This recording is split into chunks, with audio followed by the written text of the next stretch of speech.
Assalamualaikum warahmatullahi wabarakatuh. Saya moderator dari kelompok 10 Filsafat Pendidikan Islam. Di sini saya akan memperkenalkan anggota dari kelompok kami.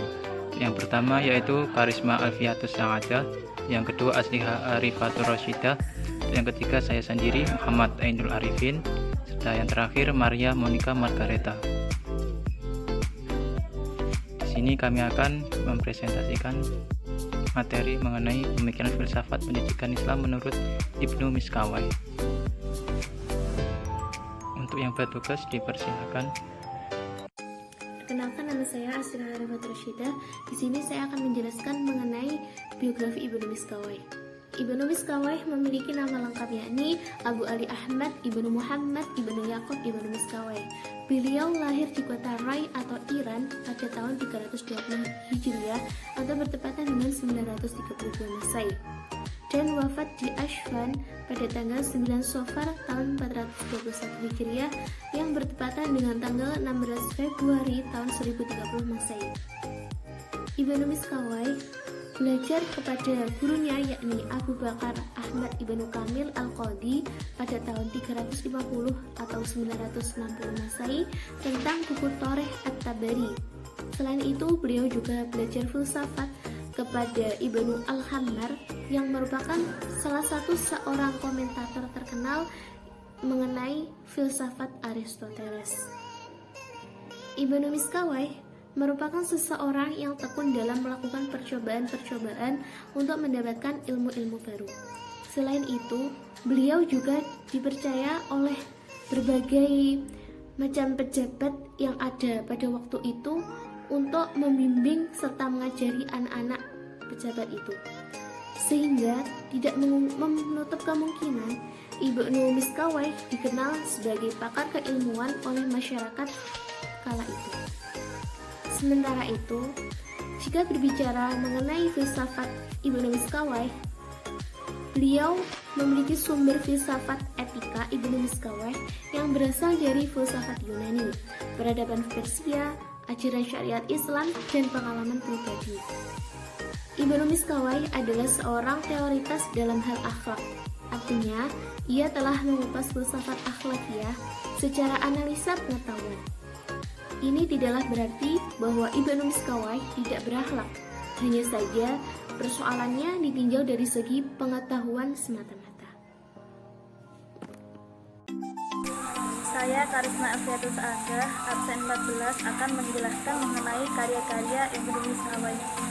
Ibnu Miskawayh selain dikenal sebagai seorang pemikir, beliau juga dikenal sebagai seorang penulis yang produktif.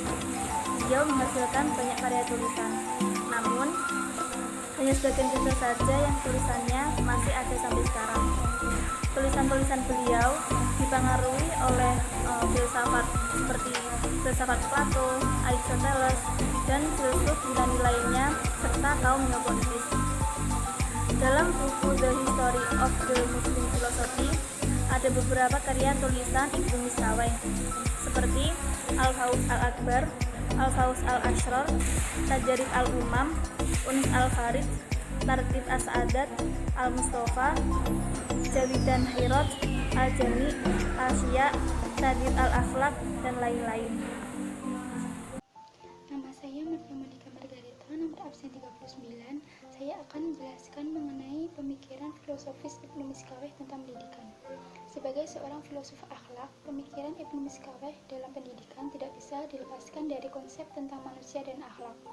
Mengenai tingkatan potensi manusia, potensi bernafsu yang disebut dengan al-nafs al-bahimiyat yang menempati posisi paling rendah, dan selanjutnya potensi berani yang disebut dengan al-nafs al-sabu'iyat sebagai potensi pertengahan, dan yang terakhir potensi berpikir yang disebut dengan al-nafs al-natiqah yang menempati posisi tertinggi.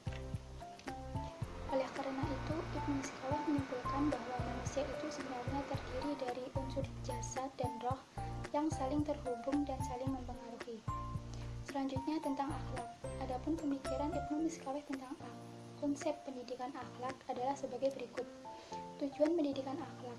Ibnu Miskawayh mengatakan bahwa tujuan pendidikan akhlak adalah terwujudnya sikap batin yang mampu mendorong secara spontan untuk melahirkan semua perbuatan yang bernilai baik. sehingga mencapai kesempurnaan dan memperoleh kebahagiaan yang sejati dan sempurna. Selanjutnya, metode pendidikan. Menurut Ibnu Miskawayh, dalam upaya mencapai akhlak yang baik, maka seseorang perlu melakukan dua hal utama. Yang pertama, kemauan yang sungguh-sungguh untuk berlatih secara terus-menerus dan menahan diri. Yang kedua, menjadikan pengetahuan dan pengalaman orang lain sebagai cermin bagi dirinya, yaitu pengetahuan dan pengalaman berkenaan dengan hukum akhlak yang berlaku sebagai sebab munculnya kebaikan dan keburukan bagi manusia. Ini saya akan menjelaskan mengenai materi pendidikan akhlak. Ibnu Miskawayh mencoba mengklarifikasikan materi pendidikan akhlak ke dalam 3 klasifikasi, yaitu pertama, hal-hal yang wajib bagi kebutuhan tubuh manusia. Untuk yang kedua yaitu hal-hal yang wajib bagi jiwa manusia. Dan untuk yang ketiga adalah hal-hal yang wajib bagi hubungannya dengan sesama manusia. Lingkungan pendidikan. Ibnu Miskawayh tidak membicarakan secara eksplisit tentang lingkungan pendidikan, tetapi beliau banyak membicarakan tentang lingkungan masyarakat secara umum. Konsep pembelajaran. Pertama, memperhatikan persiapan perbedaan individu. Konsep pembelajaran. Pertama, memperhatikan persiapan perbedaan individu yang berbeda di antara para individu manusia. Kedua, menjaga keseimbangan perilaku siswa dalam aturan yang bersifat khusus yang disesuaikan dengan perkembangan anak baik dari segi psikis, jiwa maupun fisiknya. Sekian presentasi dari kelompok kami. Apabila ada kurang lebihnya mohon maaf. Wassalamualaikum warahmatullahi wabarakatuh.